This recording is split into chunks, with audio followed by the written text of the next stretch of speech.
It's our first Christmas special. Ho ho ho, turkey Brussels sprouts and all the trimmings. Welcome everyone, and we hope you're having a very festive holiday period for those who celebrate.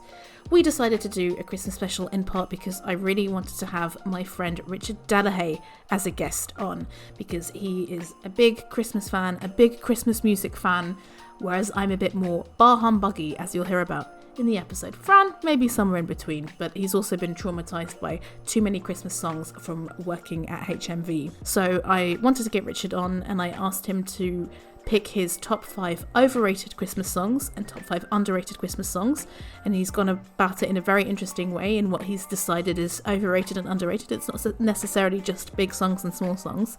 So we hope that wherever you are, whatever you're celebrating, you'll enjoy this special. Tally ho ho ho! Oh, hang on. Yeah, what are we calling this podcast?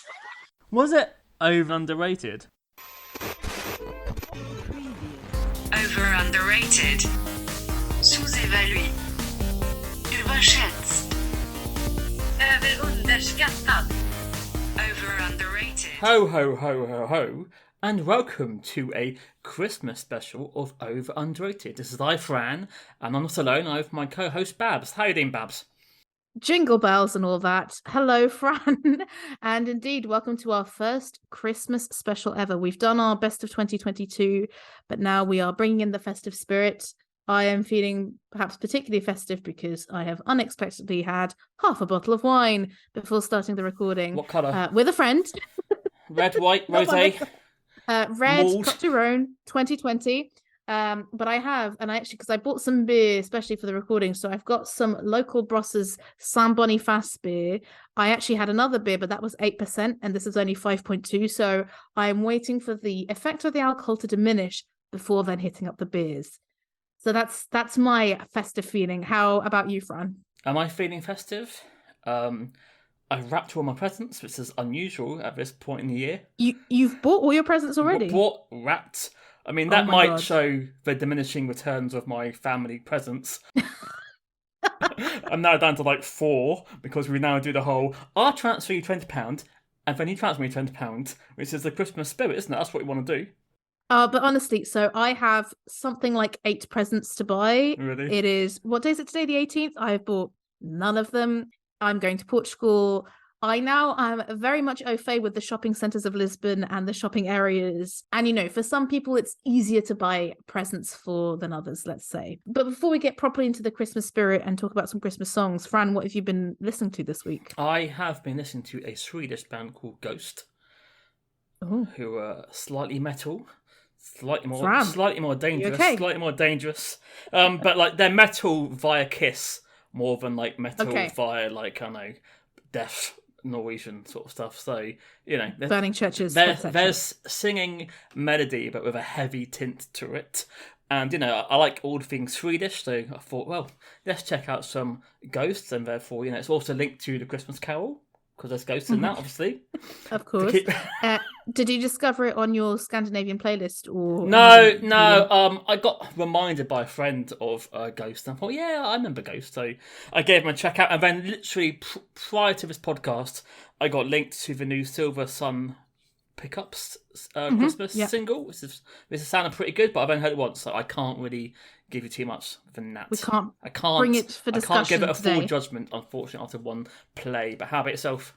So I've been listening a lot to Wargasm after your recommendation of Enter Shikari, not featuring them, but featuring them was another song on the album that you recommended for Best of 2022, because it turns out it's one of those bands that I did know and had saved previous songs. And because, as mentioned on Best of 22, I've also been in a metally kind of mood. That's been very fun. But I'd also like to shout out Faux Real, which I've mentioned before, because they have been supporting Wet Leg in North America, I think, and I know them because they went to my school and their dad worked with my dad. So it's very, very strange to see these kids, because they're younger than me, that, you know, supporting the biggest indie band in the world. And I think they're going to be on the rise. So keep an eye out for them if you like fun indie electro pop. Yes, please. But we're not alone today. No. Fran, we have brought on the Christmassiest of guests. Let's say friend of the podcast and my friend Richard Delahay. Hello, Richard. Hello, good evening. I'm not sure I can promise to be the most Christmassy of guests, but I mean, you're wearing a Christmas jumper, so you're already up true, one on true, either true, of us. true. And I'm drinking mulled wine, so Oh. or glue wine, a bit of glog. So Yeah, standard or with other things chucked in there?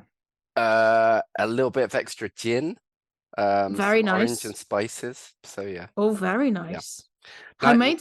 Oh, of course. Of course. Nice warming stuff. So I should have got some avocado ready, to be fair. Yeah. I'm just drinking Pepsi Max, so, you know. I mean, one Christmas. time out of two. very festive. I mean, if I'm going to drink a sparkling drink, it should be Coca-Cola, because obviously Yes. they own Christmas, obviously, don't they, you know? Holidays are coming. But I introduced you as the Christmassiest of guesses because the reason why I wanted to have Richard on is because I think Richard is a Christmas lover. Is that correct? Richard, Yes. can I call you that? On the whole, I'm very OTT when it comes to Christmas. Not necessarily with decorations, and not necessarily with the religious side, shall we say, which is probably missing the point of. How dare you? So I'll say happy holidays. Mhm. But no, I love Christmas music, as Babs can attest. She has been subjected to my love of Not Christmas too much. tunes. Not too much, thankfully, but indeed I have. But I'm a bit more bar humbug when it comes to Christmas, and the Christmas playlist I have is literally called Bar Humbug, where it's full of kind of alternative and grumpy Christmas songs, one of which is on your list, Richard. So I will definitely come to that. But I think for me, as someone who always goes to Portugal for Christmas, on the one hand, it's nice because it's warmer than here. Oh my God, I am looking forward to temperatures above 10 degrees and sun. But because I'm not going, let's say, home to my parents' house, I'm going to Portugal, a place I don't visit very often. Christmas for me is often a time of running around like a lunatic, you know, doing the last minute Christmas shopping, seeing your grandparents, seeing your parents' friends, seeing all these things. So it's not usually a very relaxing time for me. And I think that's why I'm a bit allergic sometimes to people who are very like, oh, but Christmas is amazing. Or when you go into places on December the 1st and they're already playing Christmas music, I'm like, oh, this is just reminding me of all the life admin I still need to do. But that's me. How about you, Fran? Well, Christmas music destroyed me because I worked in retail for like 9 years. So therefore, I had Now Christmas and every single other Christmas compilation on for 14 hours a day for, 6 weeks. So there's some songs on here that have given me trauma. Do we need to put a content warning on this episode? Well, yeah, if you work in retail... Trigger warning. Well, Richard ran a pub, so I'm man. sure that some of these selections are born from that, right? Yes, so I was working in pubs for about 8-9 years, so probably the same exposure as you, Fran, in terms of Christmas songs, but somehow I survived.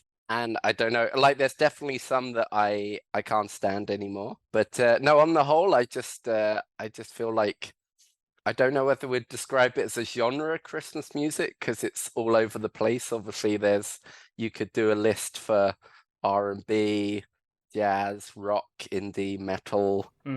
But in terms of, I guess it's one of the few genres that you'll only ever hear like a certain time of year. So it's kind of that thing that I kind of wait for the 1st of December. And because I'm a loser, I have a strict rule about when I will listen to Christmas music. And that is from the 1st of December until the King's Day. So the 12th day of Christmas in the UK. And then I'm not one of these people that stops listening to it after Christmas Day, because that always confuses me as well. People like you'll hear it on the radio religiously until the 25th, and then Boxing Day it stops, which I never quite understand. But so I survived. Well, maybe you're more religious than you like to think. You know, you're following the 12th day of Christmas to the letter. You know. Do you dabble with Ramageddon at all, Richard? We do. Yes, actually, that's where we got started chatting about this, because we did it last year, I think, me and you, Babs, right? We did. And it quite ironically, when we were at the German Christmas market in Aachen, we were talking about it. And as we were talking about it, a cover version came on. And I was like, hang on a minute, am I hallucinating? Because it was a cover version. So I haven't listened to it yet, but I think, Richard, you lost very early this year, if I remember correctly. I think I messaged you back start of November, late October, because Yeah. I was listening to Spotify, and it came on as an advert, and I was just like, Oh. I hadn't even considered doing it, but you know what? I'm not playing it, but I don't think I've heard it because I've not been into any shops yet. So Right. it would be strange if it suddenly appeared in my house for no reason. So far I'm doing all right as a hermit. But yeah, but it's a great song. I mean, you know, I enjoy listening to it. I think even Soulwax did a cover, didn't they, Babs? Did they? I think. Oh, I didn't know Did this. they? I might have just imagined that. Oh my I'll quickly God, quickly check. I have to look this up if it's true. But I think because, again, very often I do my Christmas shopping in Portugal where it does feature, but it won't feature as heavily as in English speaking places, for sure. I think last year I didn't hear it at all. And so far, you know, like I said, it's the 18th of December and I've missed it. But yeah, that is quite funny, Richard, that not only was it on Spotify, but it wasn't even on a playlist, it was on an advert. Yes, it was. I think it was advertising a playlist, so their algorithm is down. Clearly, if I heard They it. know you. They know you. It's not on Spotify, but yet Soulwax I've covered last Christmas. Well, Okay. I know what I'm going to be As listening well to as after this. Future Islands has done one recently as well. Oh, that would be good. For your I'll check alternative that out. Wham. I love it. We're already recommending music to each Yeah. other before we've even gotten into Richard's playlist. So maybe we should get into Richard's playlist. Overrated. Yeah, Richard, how did you come up with these playlists? What did you decide? How did you interpret overrated and underrated? Yes, right. So let me begin with the fact that these aren't necessarily overrated, underrated. I may have misunderstood the point of your podcast completely. But to be honest, like when we were chatting about this, I mean, I just have a problem. Clearly, there's some issue with Christmas music where I'm normally quite like jaded about certain genres of music and stuff like that, but for me, like some songs that I assumed I would have to put on the list because I thought would be overrated, I listened to them and I was like, actually, it's not that bad. So I've gone for a kind of mix of just plain bad and overrated songs. So it's kind of bad, overrated, good, underrated. Okay. But I'll try and explain my thinking as I go through it.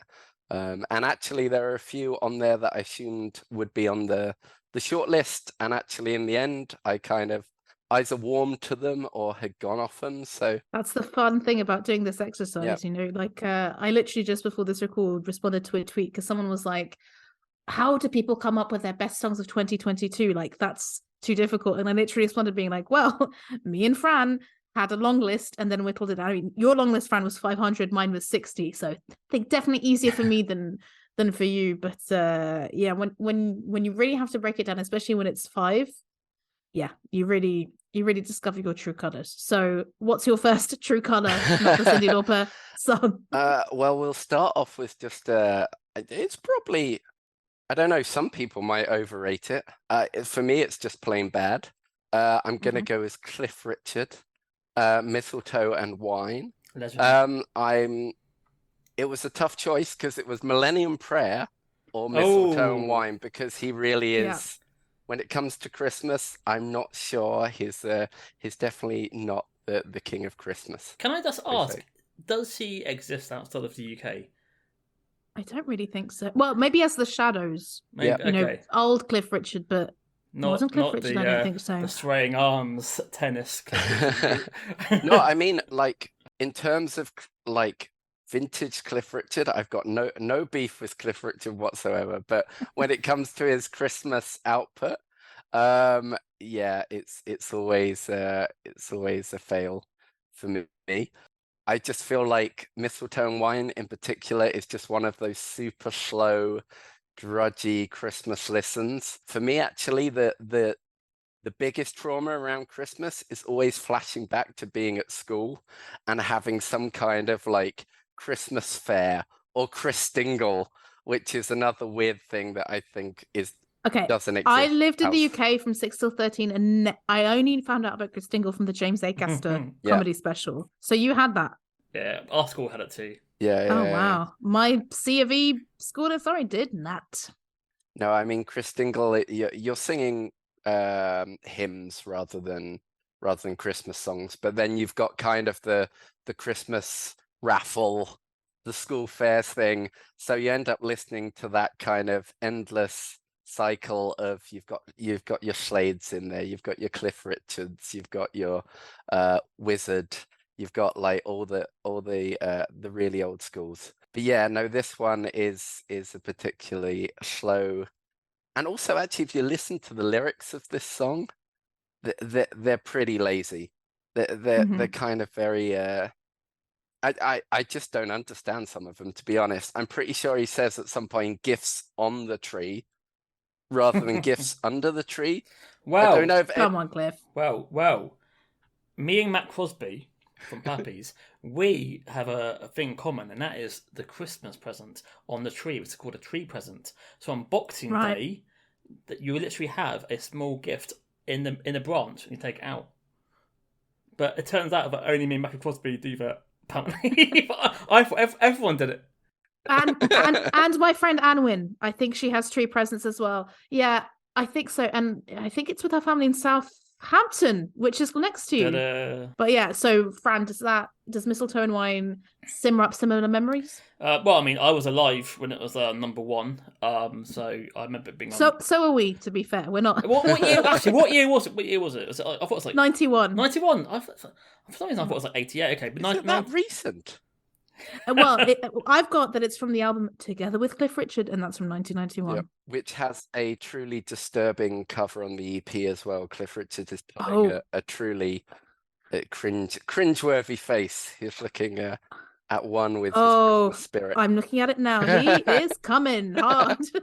I've just checked, and Cliff didn't write the song. So we can't blame him for the lyrics. Okay. I take it back. But yeah, it's like a hallmark Christmas song, isn't it? It's got, the choir boys singing and every cliche tick box for a Christmas song. It's full of joy, but it feels like a sin to listen to it.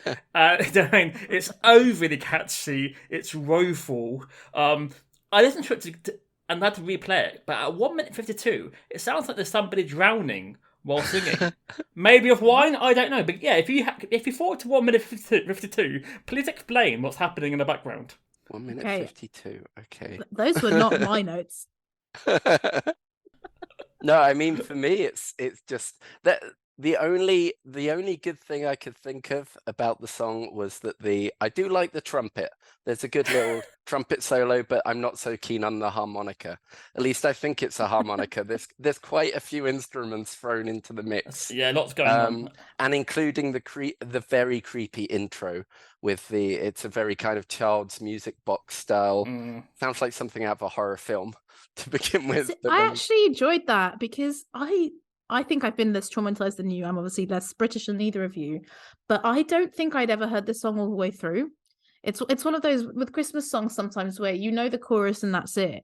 So it has this kind of I've written a synth xylophone beginning, and I was like, okay, I don't mind that. And I also wrote, Richard, that I like the brass, I like the timpani, and I like the bells. But my God, is the chorus is repetitive, insipid, and I really dislike the way he just goes, children singing Christian rhyme. There's just too much of is it a plosive? It's a phrase that no one's ever heard before. No one's ever said Christian rhyme.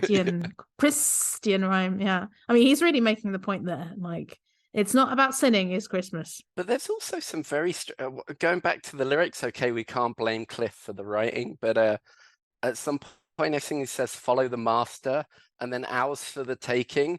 It's like is there some kind of cult message woven into mistletoe and wine? I don't know. Wouldn't surprise me. But I do think there are worse songs than this one. But again, going on the fact that, Fran worked in record stores and you worked in catering, I'm sure that this is a song that if you hear over and over again, it is a bit traumatizing because, as you say, it's quite slow as well, right? It's not the upbeat Christmas fun It's times. strange, isn't it? For like a joyous time of the year, there's so many depressing, slow Christmas songs. Like it's quite rare to have an up-tempo Christmas song. So when you got like the rapping or Christmas rapping by the Waitresses, Yes, yeah, love it's that like song. fantastic and up. I mean, they had Slade, Wizard, that, and Band Aid, and that was about it. But most of them are kind of quite low tempo, they're quite low Down in tempo. your head. Yeah. Low tempo. Do you know what I mean? It's kind of strange. For like a happy time, got so many depressing songs. Well, I guess it's meant to be that time where like you slow down a bit, like chestnuts roasting on an open fire, etc.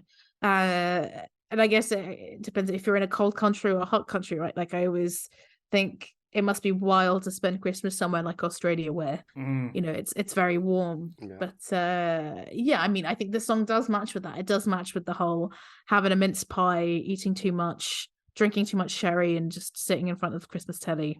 So my second pick is Do They Know It's Christmas? And I've gone for the Band Aid 30 version, specifically because I just did not realize they had carried on doing them for so long. I knew about Band Aid 20. Yep. But yeah, the fact that there was another one in 2014 kind of blew my mind. I knew that this song was going to be on there. And then I gave it a listen and I was like, yeah, this is definitely more egregious than either of the originals. And I mean, I'm on board with the intent, but yeah, it's a hard tune to stomach for me every time. I feel sorry for Band Aid too. This is kind of like a dirty secret. It came out in 1989, and it's like the Stock Aitken Waterman version with like Bros and like Jason Donovan and Sonia, and it's never played. It never played at all. Seriously, there's people out there. There's people out there who did not know it exists, and I always like to. I am one of them. Yeah, I remember on YouTube it's buried, so you've got to really search out for Band Aid 2 from 1989. Okay, interesting.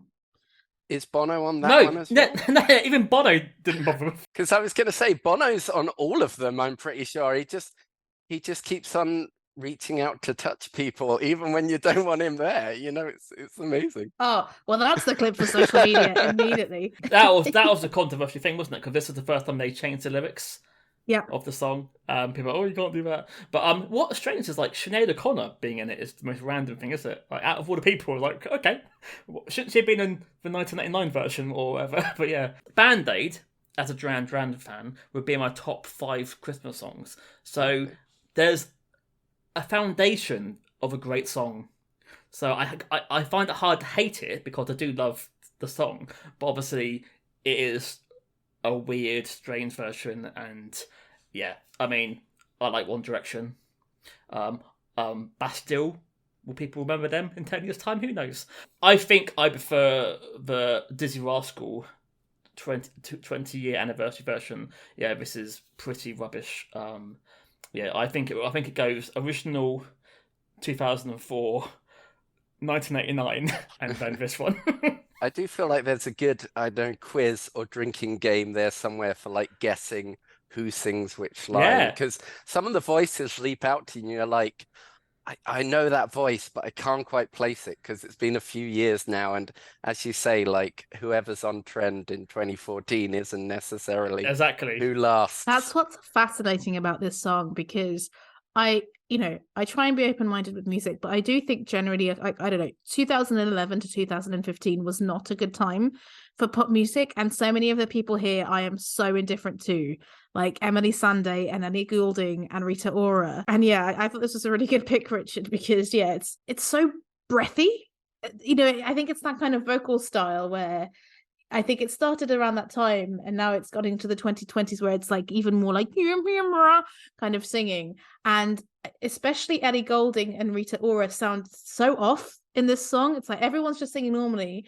Then Rita Ora at one point just shouts, and you're like, whoa there, lady, calm down. And Ellie Goulding doing her thing. I'm just like, oh no, this is quite irritating. But yeah, I also didn't know this was the first time that they changed the lyrics. But you know, Richard, you say you can't question the sentiment. I think you very much can question the sentiment, because like I can understand the sentiment back in the 80s, but to the fact that in 2014 they're changing the lyrics to bring peace and joy this Christmas to West Africa. Well, not every West African country is Christian, first of all. So it's like, oh, what are people thinking at Christmas? It's like, well, some of them don't even celebrate it. Did you know that, guys?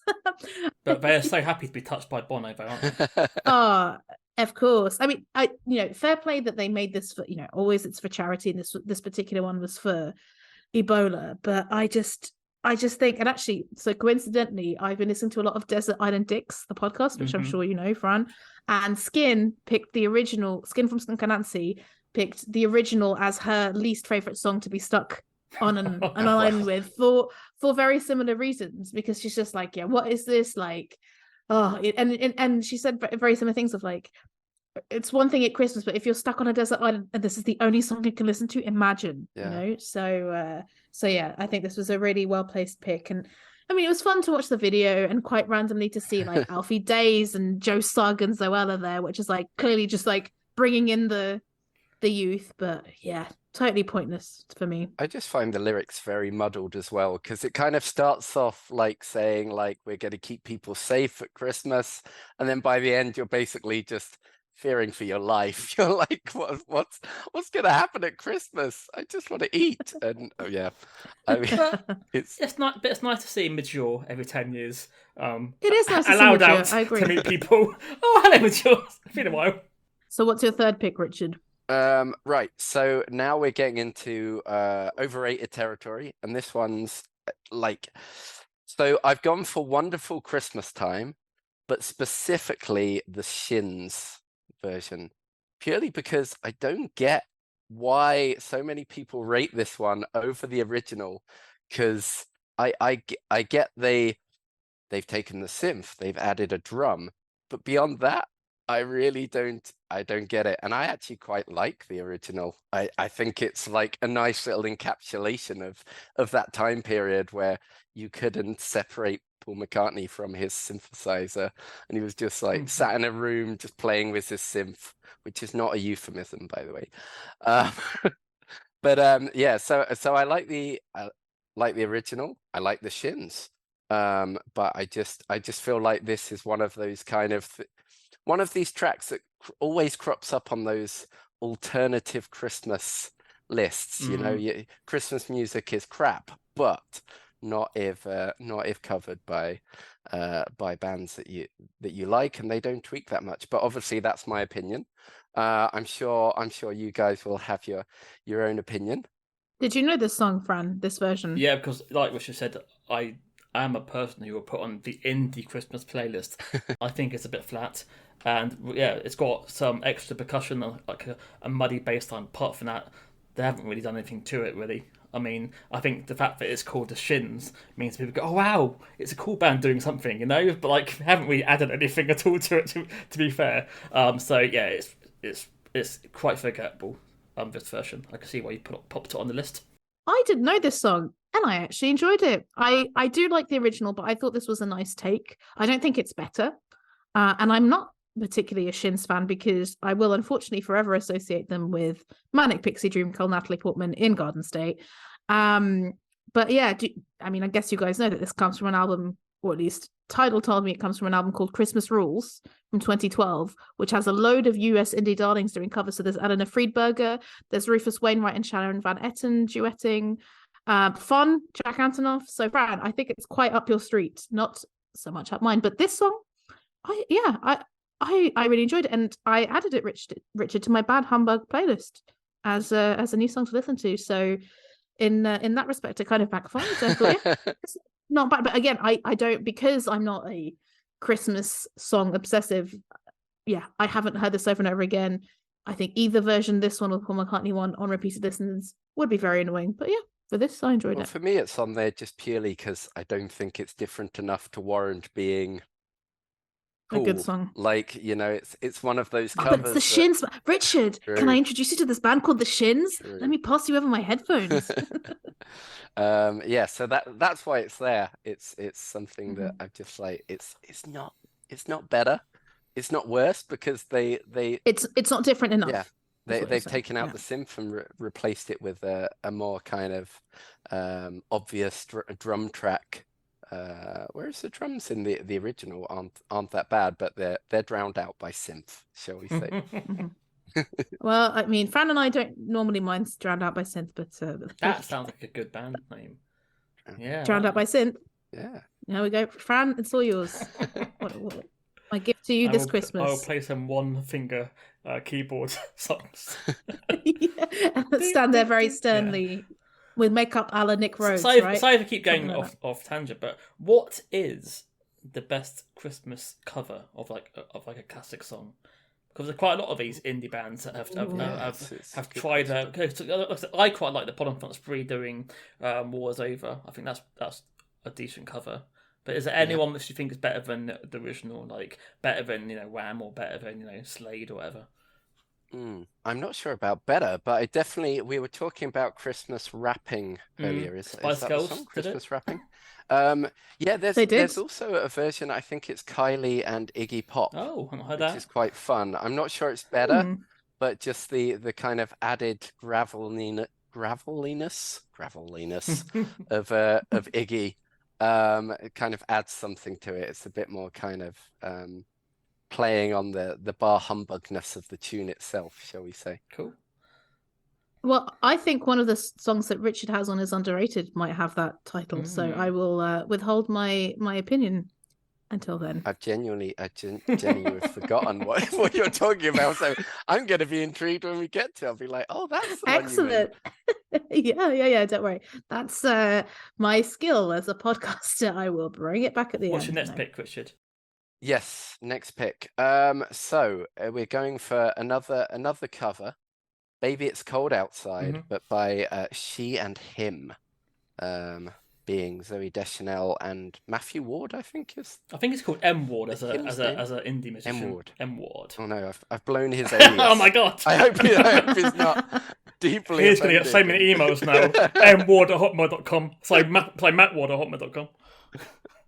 But yes, so Baby It's Cold Outside, a tune in itself which is rife with problematic issues and controversy recently. But this is another one that definitely between, shall we say, for want of a better year, like 2001 through to 2015, was just rife with the hipsterization of Christmas and tunes, and anyone could pick up a ukulele and make a tune more easy listening. You've never sounded so old. Yeah, Richard. I know. And I even went through that period where I was adamant I wanted to learn the ukulele, and then realized that I'm shit at learning musical instruments. So I gave it up. Yeah, that's why I've picked them. I mean, I've got nothing against the band per se. They've got a few tunes I actually like, mostly from kind of their earlier years. But it's just one that's kind of a Venn diagram of hipsterization versus troublesome tunes. The one positive I have to say about it is that they've switched the traditional gender stereotype, shall we say? But although it's still dodgy grounds, isn't it, for a song? Yeah, I mean, it doesn't matter who's slipping extra things into your drink. It's still gonna. And you know what? I learned from researching this. I had no idea, but traditionally, the song is a call and response duet, and the host is called Wolf, and the guest is called Mouse. And I'm like, oh, that is so wrong. No problems there. Absolutely no issues. How old is it? Is it like a 50? 2011. No, I mean like the original version of this song. I think it's like 40s. Oh, is it really? Yeah. It's like really it's old, like I think it's another one of these songs that is from a film originally, like White Christmas, like a few other standards, and it's just I mean, I'm not going to lie to you. I'm a sucker for good old songs. The rhythm is great. Like it's a catchy tune. Once again, really kind of gets you in the mood. But yeah, when you start analyzing the lyrics, but also Karis and Tom Jones did a better That's cover. Sadly the first version I heard. True. Yeah, same. That says my age. But I don't like any version I think of this song. I just find it a bit too teaspoon. Hey, baby, it's cold outside. And I just imagine like guys in the 60s with their velvet jackets, like walking around their apartment, imagining that they're seducing some girls or something. Oh dear. Yeah. So although I do quite like Zoe and then Ward, this doesn't do it for me. I had heard this version before, but yeah, I find the whole song not for my taste, unfortunately. See, musically, I actually really like this song, but this is a terrible, terrible version, I think. So a great pick, Richard, because it doesn't feel like a call and response. Like with any other version I've heard, it really feels like a man and a woman duetting. This feels like two people recorded it in different locations. They constantly overlap on each other. And it's very, again, I've said this before, but insipid. You know, the guitars are very uninspired. And this isn't at all my kind of music to begin with in the first place. So yeah, I would say that this is easily the least favorite of the ones you picked, Richard. And yeah, in the Christmas Rules album that I mentioned for Wonderful Christmas Time, Rufus Wainwright and Sharon Van Etten, that's the song they duetted on. I haven't listened, but I imagine that's better. Yeah, I then thought, what's happened to Zoe? I've not seen her, heard from her for a long, long time. Is she okay? What's she up with? Is she okay? Zoe, are you right there? Let us know. Because Let us she was know. one of the people who was literally everywhere, just doing music and Yep. TV and films, and like, what happened to Zoe? I mean, maybe that's why she was just like, I've literally done everything. I've recorded songs. I've been everywhere on TV and films. I mean, I have to say that Elf is a Christmas favorite film of mine. So I mean, Zoe Deschanel for Christmas, okay, but with the, I'd say, the laid back tempo of the ukulele in this track, it's a bit, yeah, insipid, definitely. Apparently, we were talking about changing lyrics earlier. Apparently, there's a version by John Legend and Kelly Clarkson where they changed I have read about that the one lyrics. as So well. I haven't given it a listen. John Legend's Silver Bells is a recent like of mine. I quite enjoy that Christmas song. It's very ballsy, very balls to the wall.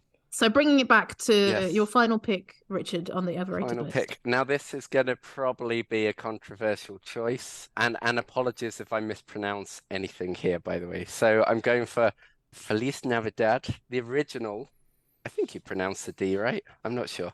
Feliz Navidad. That one. So the original by Jose Feliciano. Yeah. Puerto Rican singer.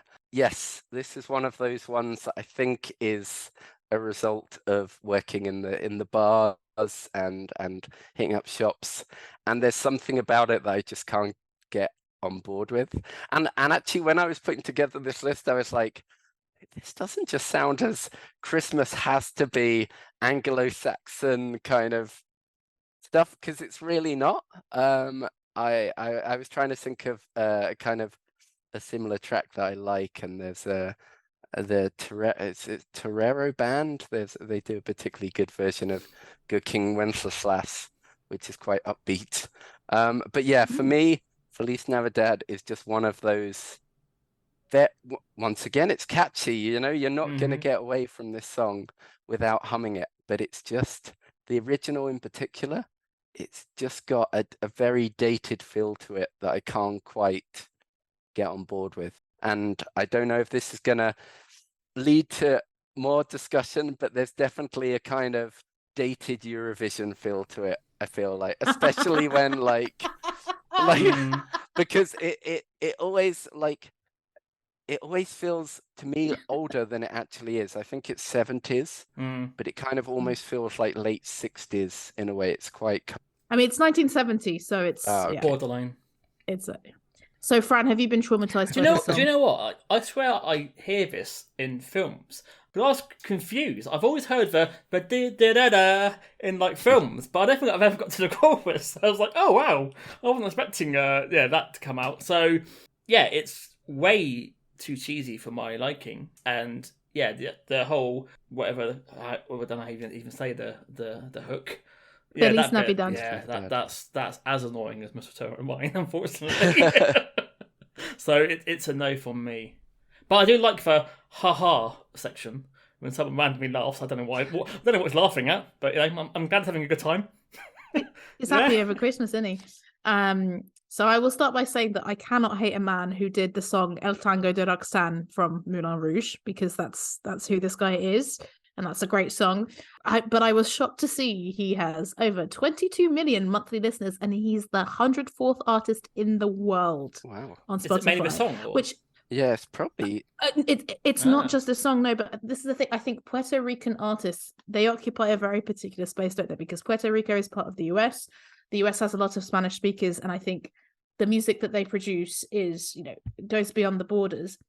And this song is obviously in Spanish and English, and he wrote it, I was reading about it, how these like conservative radio hosts used it and like parodied it to make fun of Mexican immigrants, and he was like, this is not at all what I use this song for. This is like a love letter to the two nations that I love.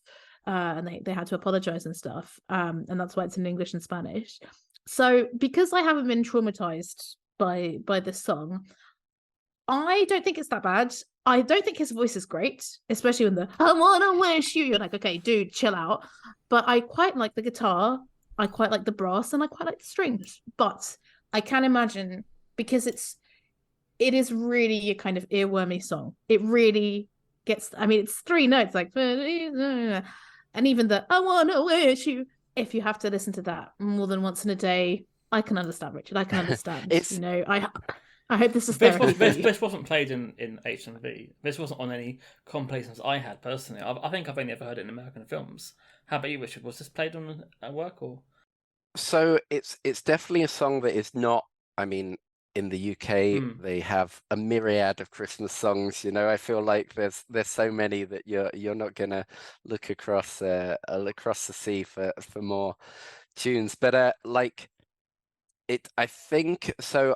I remember working with a few Spanish colleagues, and I think they introduced me to this song, and it somehow made its way onto our kind of like Christmas background music in the pub. Right. And yeah, you're right. It's just so catchy. It's just so cheesy as well, and it's one of those songs that I really can't. I always imagine him kind of doing a jaunty like sashay from side to side, a smile, like just a kind of Richard Cheese levels of staring at the camera and just like sparkling teeth as you smile. You're so right on the Eurovision shout Yeah. out. You are so correct. This would have been absolutely perfect. But he's Puerto Rican, True, it's not going to happen. He would be disqualified. But and actually for me, that like I would prefer it if there was no English, because I think it's that refrain, that like little bit of English that kind of tips it over into the soupy cheesiness. I don't know what it is. I don't know why, but it just really, and you can hear it's a really well produced song. I think there's just like lots of layers, but it just kind of falls flat. But maybe it's just the era, and I'm just not on board with Puerto Rican cheese from the early 1970. And that's okay, Richard. That's okay. Yeah, we forgive you. I just want to add one thing. I'm not against the song necessarily, because I think that it has been improved on. There are definitely some good covers. One of the Christmas humbugs that I thought I would be raising would be the Michael Bublé, the Bubble Man himself. As a general rule. But actually his version of Feliz Navidad was actually, I couldn't pick that one. The man has a voice that's as smooth as butter. I just can't hold it against him, unfortunately. Too smooth. Babs asked me for some overrated tracks, and as a guy who's been haunted by Bublé every Christmas for 8 years, I put down a Bublé and Bon Jovi's version of Fairy Tale of New York, where he sings both versions, the male and female part. Because Bon Jovi does not share with anybody else.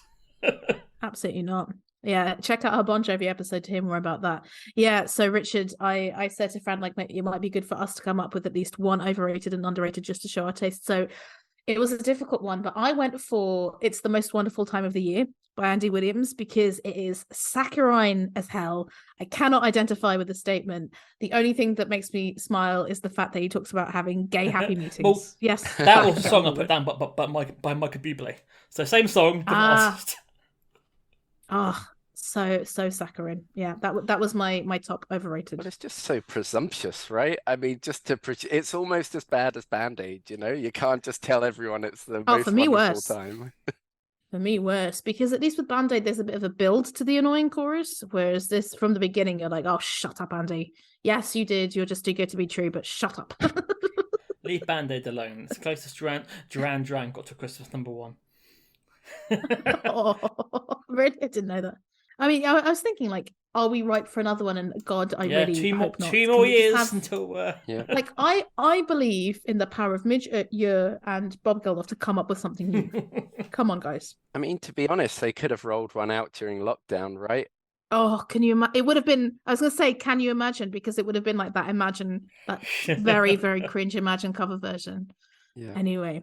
Okay, well, we've talked about overrated. Obviously, there's nothing to analyze here. Like, I think this was a very good selection of songs, Richard, from the, more mainstream ones to more obscure. So I'm very intrigued to get into your underrated pick. Ho, ho, ho, ho, ho.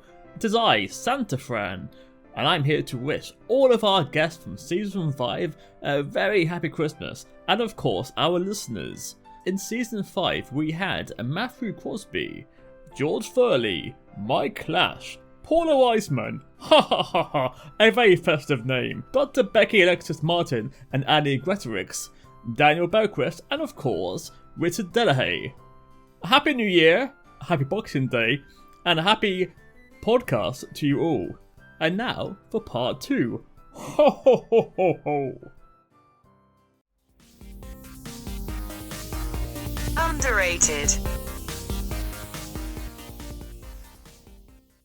So, Richard, what are your underrated picks for us today? What are you starting with? Once again, I'm not sure this song is underrated. I think I'm going to be interested to hear your opinions. I think it's kind of universally beloved. But I'm going with Christmas Baby Please Come Home by Darlene Love, which is the original from the Phil Spector album. A Christmas Gift for You, which I always confuse because there's also a Busted album, which I think is called A Christmas Present for Everyone. Fran is going to be so happy with that Busted reference. Busted is not on the list, unfortunately. So I can't remember any of the songs from that album. I just always remember the title, A Present for Everyone. But no, we're talking about Christmas Gift from You. Is it not a Christmas gift from Phil Spector? Well, everyone was a Christmas gift from Phil Spector, right? Oh, it's a Christmas gift for you from Phil Spector. That's the name of the album. So. Okay, I think so. I mean, they I don't might want any have gifts from Phil Spector. Thank you. Yeah, they might have retroactively got rid of the Phil Spector part, since yeah. But yeah, I mean, for me, this is the album's just crazy in terms of it's just so upbeat. It's really wall of sound. Just everything's dialed up to 11 on this album. But the song, the Darlene Love song, Baby Please Come Home, is just it's amazing. It's great. Everything about it is just perfect. Yeah. There's not much I can say really. It's just infectious. And also, while I was thinking, while I was going through my Christmas songs, I realized that I either Christmas songs for me have to be either just completely joyous, just no cynicism whatsoever, complete sincerity, or with a deep tone of melancholy. And this kind of does both.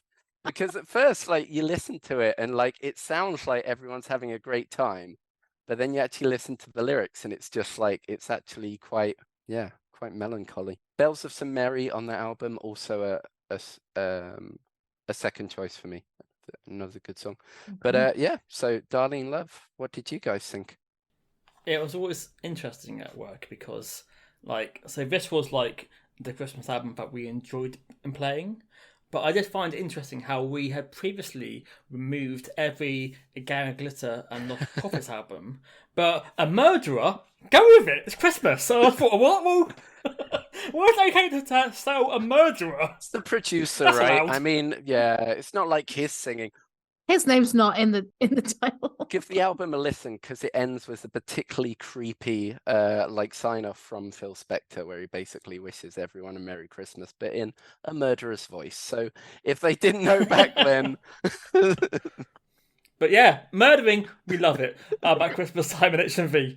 But yeah, anyway, yeah. So yeah, this song's gorgeous. If there's a Christmas movie and you hear the start of it, you know you're in for a good time. And in fact, doing some research, I forgot that she is actually in Lethal Weapon, which is a great Christmas action film. Yeah. So not only is she doing a great Christmas single, she's also in a great Christmas action film too. Yeah, it's a brilliant track. It's perfect. Sort of like Motown sort of sound to it. She's got a gorgeous voice, and I will big up Slow Club Self-Esteem, who's done a great cover of this as well, which you can check out for further listening. I will dampen the vibe a little bit, I think. So I actually didn't really know this song that well, maybe because, I'm not such a Christmassy person and I don't watch that many Christmas films. So it was one of those where I'm like, oh yeah, I think I know this, but not very well. So definitely underplayed, and like I think both of you, I absolutely loved her voice, but I wasn't particularly blown away by it because I think there was something that felt a bit cynical to me about it. I was like, oh yeah, this sounds like 60s girls group stuff, but okay, it's been written for Christmas, and I don't know, sometimes that bothers me more than other times, but because I don't have a particular association with that album or with 60s girls group even, I was like, it's fine, like I liked it, but it's not one, unfortunately, that I would add to my Bar Humbug playlist. But I did also research about the Lethal Weapon, and it was interesting to see that this wasn't a big hit at the time. It kind of became more of a sort of cult classic and then mainstream. And she's in the Rock and Roll Hall of Fame, which is pretty cool, and she's still with us. So that was interesting. But yeah, for the song, I was like, good, it's fine. It's fine. So, like, going back to your like cynicism comment, for me the thing is this, I think, like, I'm probably wrong here, but for me this is like the first album that did that. Like, it kind of like, before that, Christmas had all been like your Frank Sinatra's, your Andy Williams, your Bing Crosby, like and then like this was just like, sod it, let's just do a super like in your face, and yeah, like they're not all great. I mean, they're like, some of them are pretty, they're just basically a Christmas tune, kind of kids Christmas tune, just like with a polish, like the Wall of Sound polish. But this one is just, yeah, I just think it's pure joy. I think like 50% of that album is amazing, miraculous stuff, and the other half, they're just kind of scraping by just like turning everything up, and really polishing it.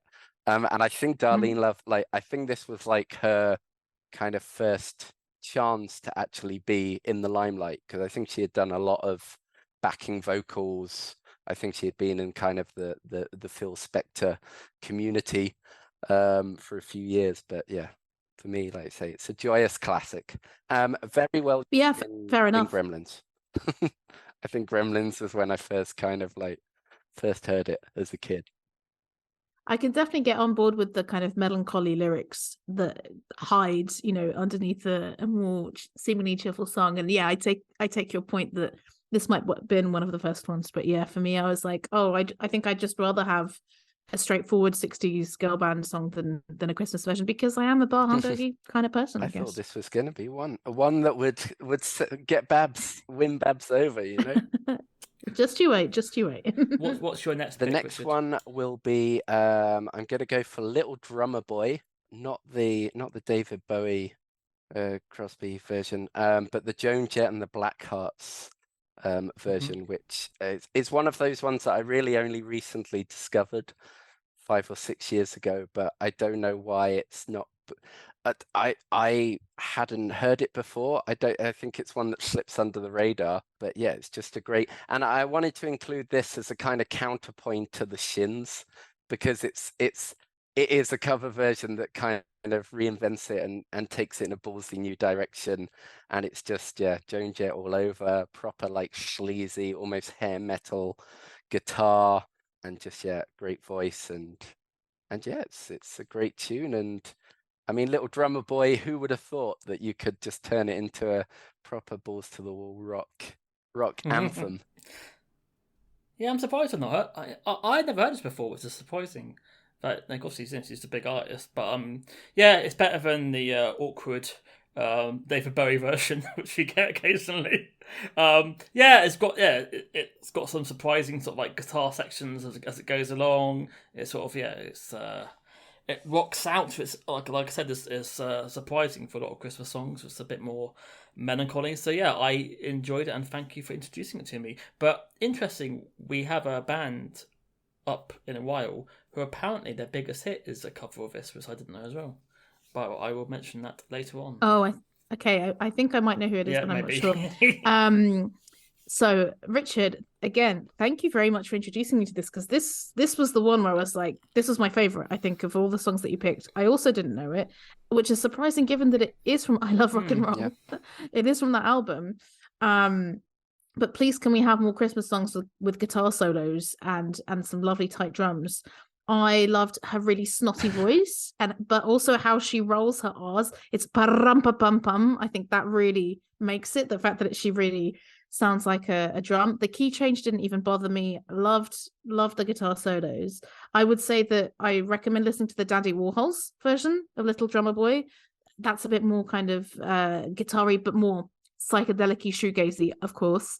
But yeah, I absolutely love this song, and I prepared for this last night, but I actually kind of for fun listened to that today as well, and I really enjoyed it. So thank you very much. This was the song that I was mentioning. I was happy to be introduced to. This was the one. I'm glad. I'm glad we now. Yeah, but I mean, for me, it also doesn't outstay its welcome. It's quite. It's like it just gets in there, does its thing, has a good guitar solo, and then it's just like out of there.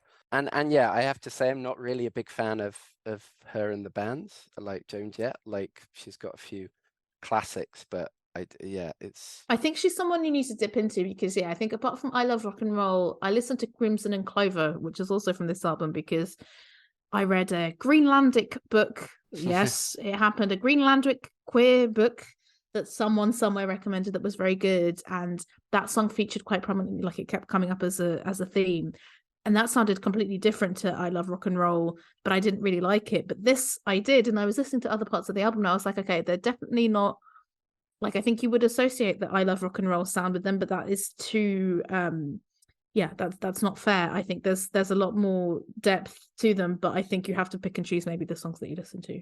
Is your third pick a rocky one or not so much, Richard? Not so much. So it's quite timely, I guess. So I've gone for Just Like Christmas by Low, which is another one that for me is like deeply melancholic, obviously, and kind of has a throwback feel, like with the tinny sound and everything, but it's just like a warm blanket of a song at Christmas. It's kind of like doesn't want to be Christmassy, but it's still like more Christmassy than a lot of an arc of Michael Bublé. You know, this for me is like way more Christmassy. And obviously it was I've never been a big fan of Low, to be honest, so you guys could probably like talk about Low more than me, but obviously sad to hear about Mimi Parker earlier this year. But for me, this is just one of those songs. It's simple, quite straightforward, but yeah, it's just really a warm blanket of a song, like I said. It's got those bells, and it sounds like it's all been recorded on like the tinnier sound system as well. Like, it's got that real kind of noisiness to it. But yeah, what did you guys think? So this is a song that I discovered on another one of those indie alternative Christmas albums. I don't really know Low. I think her voice is fantastic, and I really love like the kind of like timpani drums and the sleigh bells production and the harmonies, and yeah, it's lo-fi, and it could maybe end slightly early. It does kind of repeat itself at the end, but yeah, I think it's a gorgeous Christmas song. To be fair, it really gets you in the mood. So apparently this was on my Bar Humbug Christmas list, but I kind of forgotten about it. I quite enjoy the lo-fi-ness of it, the tinniness, as you say, and you know, because they are Mormons, like another one of our picks coming up, and this is from a Christmas album. I really enjoyed a description of this Christmas album as the religious album even heathens can love. And when it comes to Low, I think we can, but her repeating it was just like Christmas really grated on me. I feel like if you could halve that throughout the song, it would make it so much better. But it was one of those, again, I prepared last night and then I listened again this morning. I much preferred it today in the evening as opposed to like yesterday during the day when I was preparing. So maybe it is one that you have to kind of be in the mood for. But yeah, when it comes to Low, obviously one of those bands with such a big back catalogue. I am obsessed with the song Monkey, and I think I've kind of stuck with that song because when I've gone into the album where that comes from, it's very different again. And it's very sad because I didn't realize until she passed away that they were a couple that were together from high school and carried on living in the town that they grew up in as a band, and that was what it was. And just before she died, they called out MIA because I don't know if you've seen, but MIA has been going down this anti-vaxxer madness route. And Alan quote tweeted one of her tweets being like, "Do you want to come and see how Mimi's breathing right now?" And it was really like, burn. But as much as I love MIA, and I'm just like with Azalea Banks, I'm just ignoring what she's saying. I'm just like, tra la la, please come on, I can't handle this. But anyway, so yeah, it doesn't surprise me that they have a sound like this, and I think I would really enjoy a kind of lo-fi low sound. But yeah, just that little bit shorter in the chorus, I would say, to make it a perfect song. No, I definitely agree. It does get repetitive towards the end, and it has to be said, like, I'm not a big fan of the album overall. Like their Christmas album gets a bit much by the end. But yeah, just for me, like when I hear those like initial kind of sleigh bells and actually the lyrics, they're simple, but they're quite touching in a way. I mean, the statement about like it basically starts off, it's really snowy, like it's really Christmassy, but it doesn't feel like Christmas. And then by the end, it's just like we're just hanging out and yeah, you can be anywhere, and so long as you're with nice people and it's you're good company, then yeah, feels like Christmas. Yeah, apparently in America they did the version of Little Drummer Boy was on a Gap advert. So in America, most people know them from that song more than anything. This is interesting. So this was the band that you were. So have you heard that version, Richard, the Little Drummer Boy version from Low? Yeah. So apparently that is It went. I guess it was the Lily Allen Christmas John advert. Lewis. Yeah. I've now noticed that song is now on Christmas playlists. It's a Keen song. It's not Christmassy at all. You can't like. But once the association is made, well, I mean, for me, so actually, one of the songs that I was on my short list that in the end I went for Little Drummer Boy instead was Frankie Goes to Hollywood, Power of Love. Because for me, that feels like a Christmas song, even though I'm pretty sure it doesn't say anything about Christmas in the song. It was a Christmas #1. They made a Christmassy video, but it's weird how these songs that have no real like connection to Christmas. It's like like stay another day. Literally no words in that at all. But they are in snow in the music video. Yes. So what's your fourth pick, Richard? Mormons again. Partly Mormon, shall we say. So I've gone for the Killers, Elton John and Neil Tennant. I think they're all on this. And it's Joseph Better You Than Me, which is one of the many Christmas songs that the Killers put out kind of between, I think it was like 2006 onwards, for a few years. And once again, this is just another song that honestly, like, I love it. And I never understand why it isn't more. It's probably the religious, like just the pure religious aspect of it. It's full on rock opera. It starts very slow. It's a real grower. It kind of starts a bit slow, builds and builds and builds. Elton John comes in, latter day Elton John with his deep, gravelly kind of voice. Latter day Saints. Nice. And yeah, I just think this is one of those songs that is very Killers, very kind of Latter-day Saint Elton John. It's got a bit of Neil Tennant in there as well, which I think we can all agree on is always a good addition. Richard and I have seen Pet Shop Boys together live, yeah. And yeah, it just really, it's the song that always carries me, even though it's a bit of a long one as well. But it's like full on rock opera. It just goes and goes and goes, and they keep on taking it up and taking it up. So what did you guys think? I've been aware of the Killers' Christmas singles, but I think their best one is A Great Big Sled with Tony Holiday is my favourite one. And I completely forgot about this. When I had to listen to it, I was like, fuck, was Elton John? And there was that one on a Killers song. I completely forgot. And I think Elton takes most of the vocal. Like, I wish I had more Neil Tennant, to be fair. When he comes in, it's like, finally, a bit of Neil. But I'm also kind of like shocked that they were happy to sing with lyrics. So I assume they're not that Christian, are they?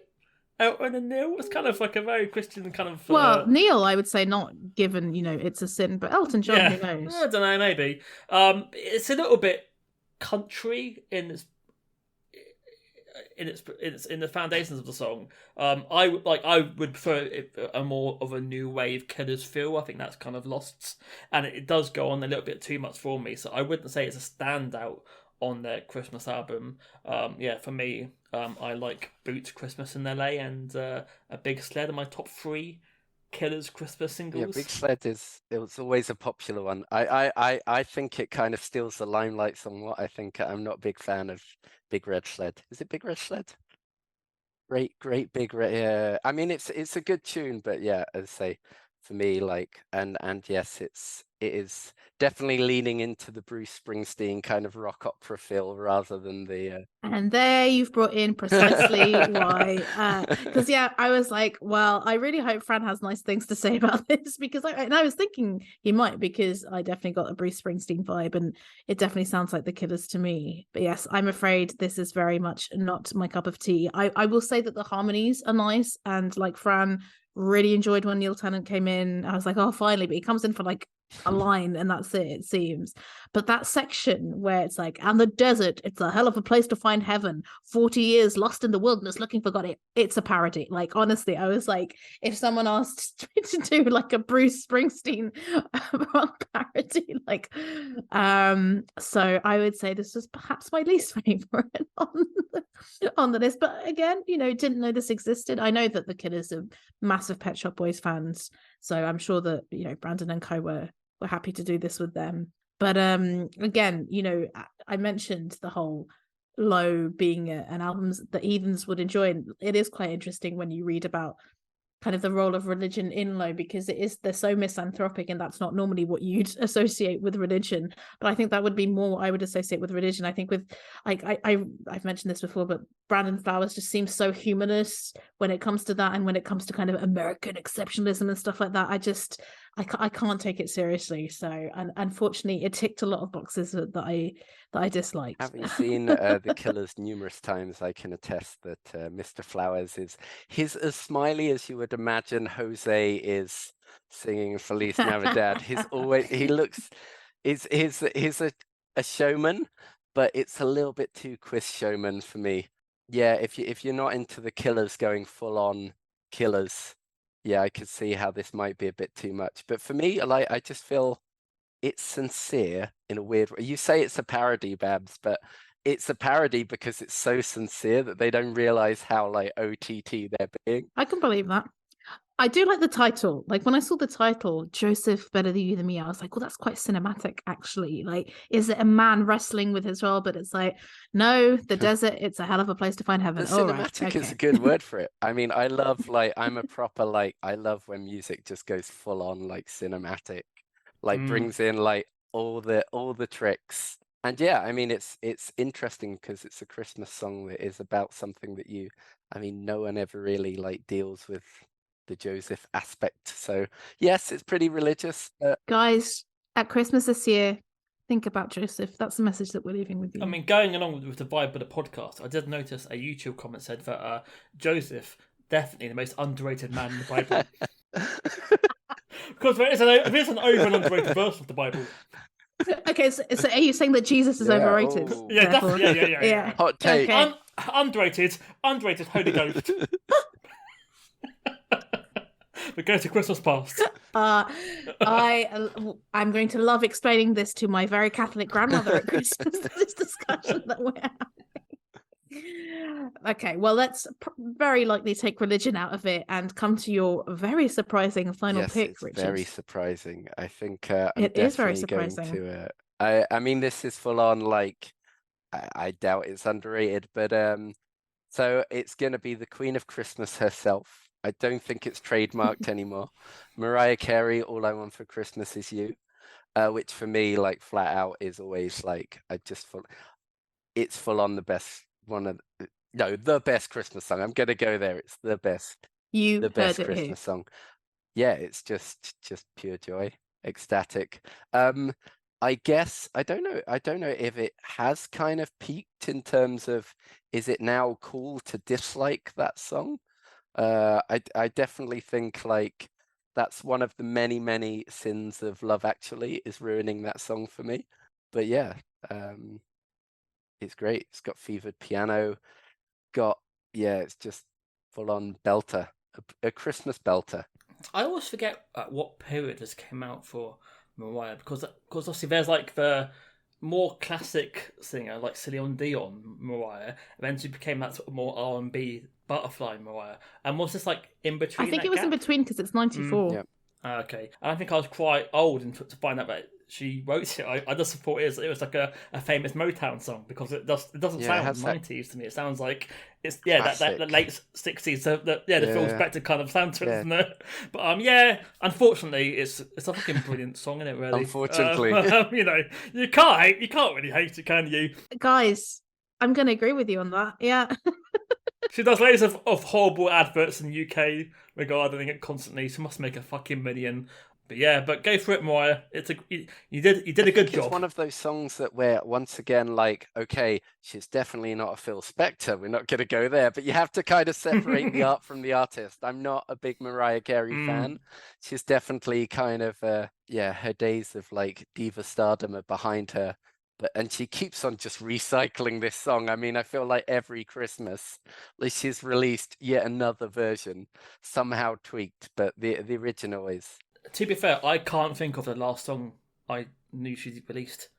Well, it's the song that I can't remember the title for me, the one that she goes on YouTube, that one, which I think is around like 2012. I know, it is, honestly. Hang on, I have to Google Mariah Carey. She's not done TikTok now as a new version of it. Well, that's TikTok.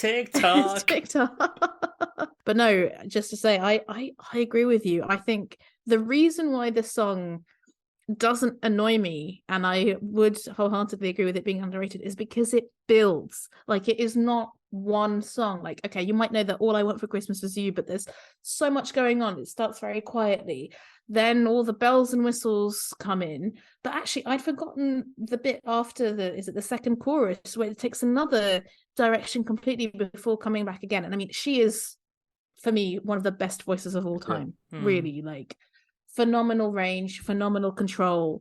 And I don't know if you guys have heard, but did you know that she made a grunge album in the 90s? No.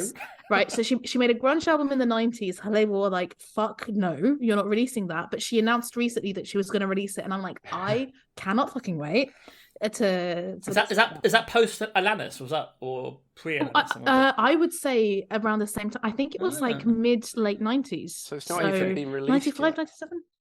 It's not been released because her label didn't let her release it, but now she's like, bring it on. But I mean, it has had 1.329 billion plays on Spotify. But still, I'm like, again, I'm with you on this, Richard. Like, I think the song is underrated, right? Like, because the song itself is underrated because people just associate it with Christmas, but it is a good song.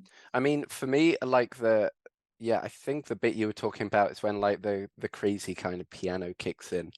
And if there's going to be like one tiny kind of a criticism of me, I'm actually not a big fan of the backing vocals.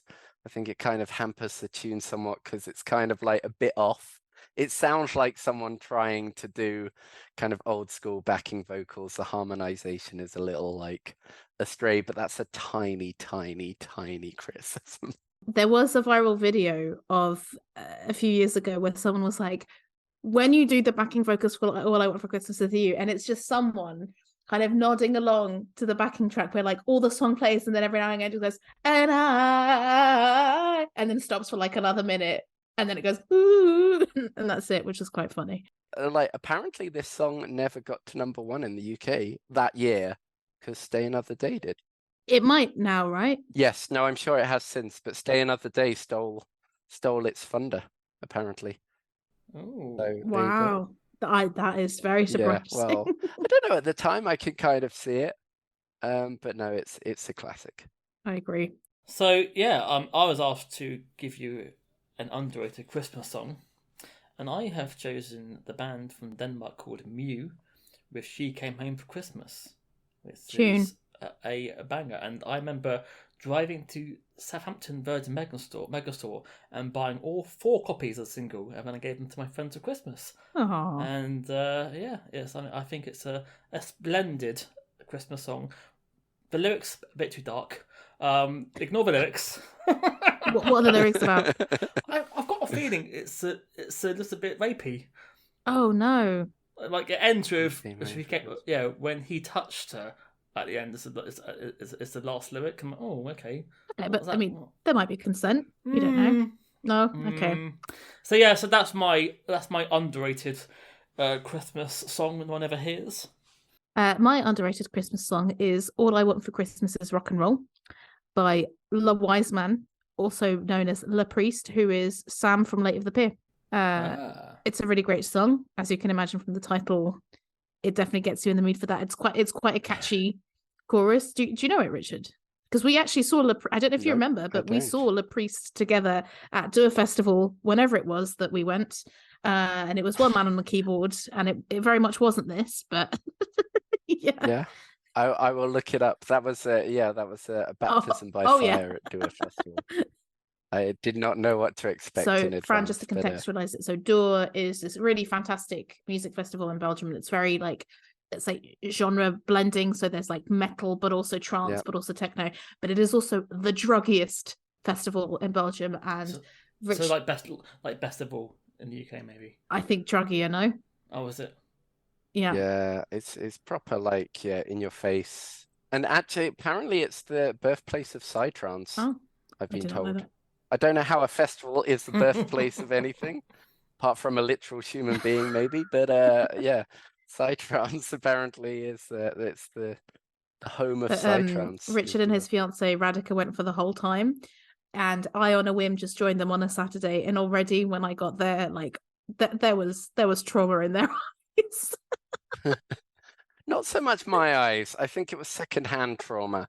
I think as her second festival ever, it was quite a experience. I just remember her saying that she was trying to read a book and people were not happy about her reading a book, and I was like, oh, that's sad. I think the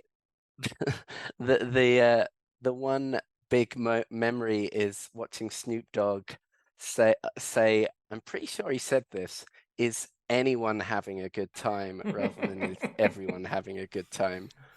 It might have just been his accent, but I could have sworn he said that a couple of times. And yeah, and then I think he got arrested the next day for possession of many weeds. So there you go. Sounds Nice weird little for story Snoop Dogg. A good festival. I recommend it if you know what to expect. But we've gone off the Christmas theme somewhat. Let's try and wrap this up. Yes. So yeah, thank you, Richard, for coming on and for your very diverse Christmas playlist. Like definitely a mix of like pop and rock of all sorts of elements. Normally we ask if our guests have anything they want to plug. I don't know if there's anything you want to promote, whether it's something that you're doing or a charity that you like or a band that you think that people should really listen to because they're underrated. But the floor is yours. I will probably say no. I don't want to plug anything, but thank you for asking. I will just plug Christmas because God knows I think we all need. It does need a plug. It's been put under the radar for the past 100 years. Yes, I don't know if you've heard of this little thing called Christmas, but no, thank you for having me. It's been a pleasure, and yeah, likewise. I hope you guys get a good break over the holidays and into the new year. It's been a pleasure. Thank you very much. Anything to add, Fran? Sorry, I love doing this. Christmas isn't just one day. There's also Boxing Day. So if you can write in your favourite Boxing Day related songs, I'd be happy to hear them. Are there songs of the box. Well, that's immediately made me want to go and look at. I wonder if someone's actually done it. Okay, there we go. That's how we're going to end this. We've decided. Okay, Boxing Day songs. Please write in. But no, have a wonderful holiday period, whether you're Mormon or atheist or otherwise. And stay tuned for season 6, which will come out at some point in 2023. Bye-bye. Bye. Ho, ho, ho, ho, ho. It's I again, Santa Fran. Thank you for listening to our Christmas special. Ho, ho, ho, ho, ho. I do hope you've all been very, very good this year, and have enjoyed your Christmas present from us to your earhole. If you would like to get in touch with us, please be our guest. We are on Twitter at OUMusicPod. We are on Instagram at overratedmusicpod. We're now on YouTube at Overrated Music Podcast. And of course, you can get in touch via email at overunderatedmusicpod@gmail.com. And a special thank you to Mark Abbott for the logo. Ho ho ho ho ho. Have a Merry Christmas and a Happy New Year. See you next year for season 6. Goodbye.